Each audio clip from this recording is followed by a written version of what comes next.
Hi, it's Linda Lysakowski, and we're here with part two of our session called How Your Nonprofit Can Survive and Thrive in the New Normal. So, right now, we're going to talk about the thriving part. We all want to be thriving nonprofits. And yes, I do believe that this pandemic has caused a lot of issues for nonprofits, and I know that many of you are suffering and really trying to figure out how you can just about survive through all of this, keep your staff, keep your clients served, maintain your donor relationships. But I want to talk now about thriving in the new normal because I think that's going to be just as important for us. Many of the lessons that we've learned during this pandemic can really help us in the future if we pay attention and don't panic right away and think we've got to close our doors or we're just not going to survive and how are we going to raise more money. One of the worst appeals I got during this pandemic was from an organization. It was a social media approach, and it was an organization who relied on a big gala every year. And they sent out an appeal saying, we had to cancel our gala and help. We're going to have to close our doors if we don't raise money. Well, that's not very exciting because I think most donors don't think about, oh, I want to help somebody keep their doors open.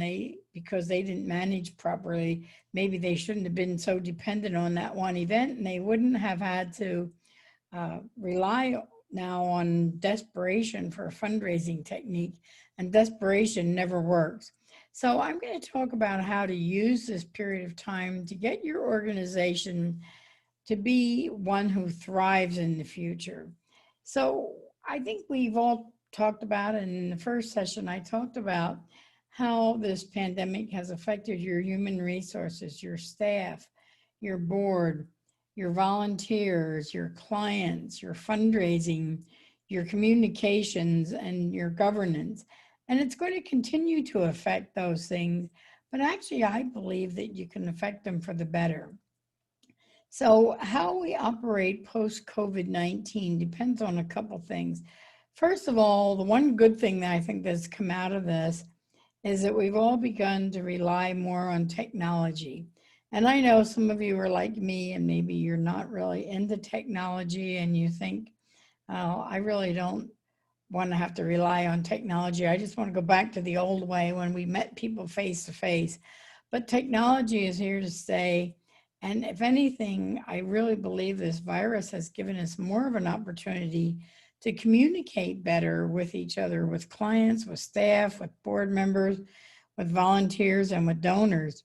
So I think the technology component is here to stay, and it can really be our friend. Honest, I know sometimes it's hard to think that way, but it is. I think also what we've learned, certainly organizations like the one I mentioned at the beginning, I hope have learned the lesson that they need to diversify their fundraising streams, that you can't be so dependent on special events, because if those events involve gatherings of people, they've all had to be canceled lately, and people are getting very creative in what they can do to make up for that. But I think if anything, it's taught us don't get so reliant on one stream of funding that if that foundation is no longer able to fund you or that event has to get canceled, that you're in disaster mode. You don't want to ever be in disaster mode. So if nothing else, I think that a lot of organizations have learned that. Also, I hope in the first section, I talked a little bit about more opportunities for volunteers. I want to elaborate on that a little bit because I really believe that getting more volunteers involved in your fundraising is going to not only be possible, but it's going to really help you thrive in the future. And I also think there's going to be more of an emphasis on strong communications, whether you're communicating by phone, over Zoom, right through the mail, through your website, through social media. There's definitely more of an emphasis on strong communications, and that I think is a good thing for us too. I also think maybe we become more sensitive to our client needs. And some of the groups that I mentioned in part one that really stepped up and say, gosh, we don't want to leave our clients in the lurch. We'll come up with ideas that will work even during a pandemic. And so they came up with some very creative ways of staying in touch with people and keeping them involved in the organization. And I think it might also teach us a lesson about more flexibility for staff. And what I mean by that is a lot of organizations hesitated to even think about having their staff work from home because they thought, well, they won't get as much done and they're going to be too distracted and everything else. And just as a perfect example of this, my son, who happens to work for the federal government, not a nonprofit organization, but he has always, for the past 10 years or so, worked 4 days a week at home and 1 day a week in the office. Well, then he got a new boss, and his new boss said, no, I don't go for this working at home stuff. I want you in the office. You can work at home 1 day a week, but the other 4 days you have to be in the office. Well, of course, now almost all the government offices in Washington are pretty much closed down for in-person working. And now he's working at home 5 days a week. And I think his boss is saying, hey, gosh, things are still getting done. And I know what I found out when I went to work at home in a home office is I got a lot more done at home than I did when I was in the office because there are fewer distractions. And yes, some of your staff members may have family members that are distracting them, but I think most of them have learned really well how to do their work, do it efficiently, and still have time to spend with their families in the evening and during break times. So I think, if nothing else, we've learned that this additional flexibility for our staff can actually be more productive for us. So I want to talk to you about building donor relations because I think this is one way that we're going to thrive, and we have to learn to tell our story in new and different ways. We're not always out there meeting people face to face anymore. So how do we tell our story? Well, we tell it through our website. This is a perfect time to look at your website and say, oh my gosh, our website is a mess, or maybe it's good, but it could use some improvement. So this is the ideal time to take a step back and really look at your website. Take the time to look at other people's websites.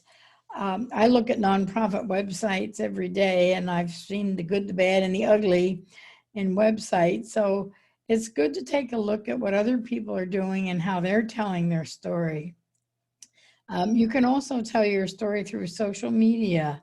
You can tell it through emails. You can tell it through direct mail. People are still getting their mail, and sometimes right now I think people are looking forward to going to the mailbox because it puts them in touch with the rest of the world. But first you have to have a story to tell. There's so much buzz lately about storytelling in the nonprofit community and even in the business community. But first you have to have a story to tell. And what that means for nonprofits is having a strong case for support. So that's one of the things that you can be doing during this kind of, if you want to call it downtime. I know some of us are busier than we ever were before, but this would be a perfect time to look at your case statement and say, do we have a good case statement? Is it really telling our story in a productive way? And again, this would be a great time to work on beefing up your case statement. Pull out your case statement and look at it. And if you don't have one at all, then it's for perfect time to really build a case for support. But that's one thing I think that is really going to help you build donor relations, is have that strong, compelling case for support.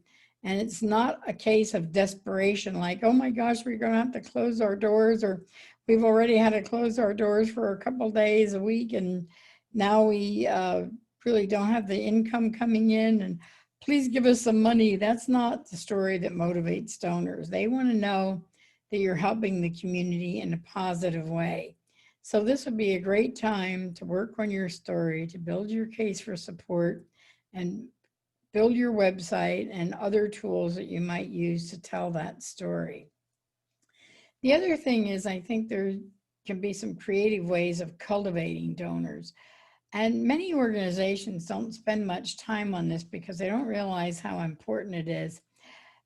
And normally I tell people there's two ways to do cultivation. You can do it one-on-one, or you can do it in group events like open houses and business leader breakfasts and tours of your facility and things like that. Well, you can still cultivate donors. You can do more one-on-one. And a lot of people still, I think if there are only two people in the room, they're going to feel safe. You go into the room wearing a mask or sitting 6 feet away from each other. And if you can do that, that's great. If you can't, you can maybe schedule Zoom meetings with donors where you can share with them your case for support. You can share pictures, you can tell your story, you can listen. That's the most important part about cultivating donors, is listening to what they have to say. So you might want to do some things like calling your donors and seeing if they are open to you coming and meeting in person with them. And if they feel comfortable doing that, you might even pick an outdoor place, maybe meet them in an outdoor restaurant where you can share ideas with them one-on-one, and they feel safe because they know that the restaurants are complying to social distancing. And if you want to get groups together, you could do a virtual open house. Have someone in your organization who's good with the video camera go in and film your services and programs in action. You can take people on a tour. You could do surveys to your donors, and that's another way to listen to what your donors have to say. So maybe doing an electronic survey is a good way. You can use SurveyMonkey or some other tool to find out what your donors are thinking, and maybe ask questions like, how has the economy affected you? And this is a great time to offer things like monthly giving and things like that. So if you can find out what makes your donors tick and really spend some time listening to them, that's what will help you cultivate those donors to become eventually major donors for your organization. I also think this is a great time. I mentioned this in part one, but I didn't get a chance to really get into detail with it. But this is a great time to focus on your strategic plan. First of all, if you have a plan, dig it out and take a look at it. You might find that it's 5 years old and it hasn't been implemented and hasn't been even looked at in the last 5 years. But take a good look at it and look at the goals that you set then and say, are these goals still valid, or did we meet all these goals and now we have to set other ones? So maybe appoint a small committee who can work on by Zoom or in person if they feel comfortable doing that, a steering committee that's going to look at your strategic plan and see whether you do need to update it. And I find most plans need to be updated at least every 2 or 3 years, because it's really hard to plan out a long term. Imagine putting together a plan 5 years ago. Would you ever in a million years have thought we'd be in the normal that we're in now? Probably not. And again, this is a time that you can do your research, you can do surveys, you can do focus groups that are online and have people participate that way. It's a great time to refine your mission, vision, and values, which is always the starting point for your strategic plan. So take a look at your mission. Is it still valid? Usually mission statements don't change very much, but sometimes they really need to be reworded because they're too lengthy. I've seen people hand me a mission statement that's 3 paragraphs long, and there's an old saying that if your mission statement doesn't fit on a t-shirt, it should be cut down a little bit. Look at your vision, and your vision is not for your organization to have a strong board and an experienced staff and a lot of money. Your vision is, what are you going to do for the community? It's a community vision. What people are you serving now? If you're, for example, if you're serving hungry, maybe your vision is that no one in this community ever goes hungry again. So it's a community-based vision. And look at your values, the things that you hold near and dear. You can plan that virtual planning retreat. And at that retreat, you can focus on goals, objectives, strategies, and action steps. And this is where many strategic plans fail because they forget about the action steps that are so important to make this thing happen. If you want to implement it, you have to answer the 3 questions of who's going to do it, when is it going to get done, and how much is it going to cost, or how much is it going to raise if it's a fundraising activity. And make sure that somebody is monitoring the plan. So this is a perfect time to work on strategic planning, which is going to help you thrive in the future. And I'd be willing to bet that many of you have a plan that hasn't been looked at or updated or touched in the last couple of years. And some of you perhaps don't have any plan. So this is a good time to get started. Another thing you can do is really to build your board and train your board. I mentioned this again briefly in part 1, but I want to elaborate a little bit because I think having a real strong board is one way for any nonprofit to thrive in the future and in the present. So look at your board job descriptions. This is a great time. Again, you can appoint a small committee who can work in person or online together. This stuff can easily be done online, where they look at the board job descriptions and decide if they're really appropriate or what they might need to change in those board job descriptions. And then evaluate your current board. Do you have enough people on board? Do you have too many? I've worked with some organizations that have had to cut down their boards because they were too large, but more that have had to grow their boards because they don't have enough people. Look at the skills and talents you have on the board. Look at the involvement of every board member. You should evaluate your board as a whole, but also evaluate individual board members and find out if they're really fulfilling their obligations and are they serving on committees? Do you have the right committees? Maybe you need to expand or condense your committee structure. And then prioritize your needs. What do you really need on your board? Do you need more people with program experience? Do you need fundraisers? Do you need people who have marketing abilities, people who are good at technology? What is it that you need? And then you go out and search for the right board members to fill that need. I always tell people part of the big issue with nonprofit organizations is they hire board members in the wrong way. And when I say hire, I don't mean that you're hiring them for pay, but you should think about engaging a board member the same way you think about hiring a staff member. You would never just meet a staff member or somebody recommends a staff member, hey, this person is a great person, we should hire them. And then you hire them and you don't have any idea what their job is and they don't know what they're expected to do. But you say, okay, we'll find a job for you. You would never hire a staff person that way, I don't think. But many times that's how we engage board members. Somebody makes a recommendation or you meet somebody and say, oh, they'd be good to get on our board, but they have no idea what you're expecting of them. You have no idea what they're expecting of you. And they just kind of get on the board and then you wonder why they're not doing anything because they don't know what they're expected to do. So you should really interview board members just like you interview a staff member. And then it's important to train your board too, to make sure that they know the things that they need to know about your organization, about governance, about leadership, about fundraising. All those things are really critical. So look at some new ideas during this next couple months at least, while we know we're probably still going to be in somewhat of an isolation period. I would suggest a couple things to look at.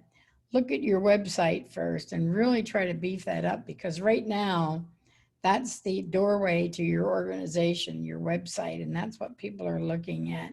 And really do an honest look at it. Bring in maybe some outside consultants that specialize in website design and let them help you. Consider doing some email and telephone campaigns while you have a captive audience. People are at home more now.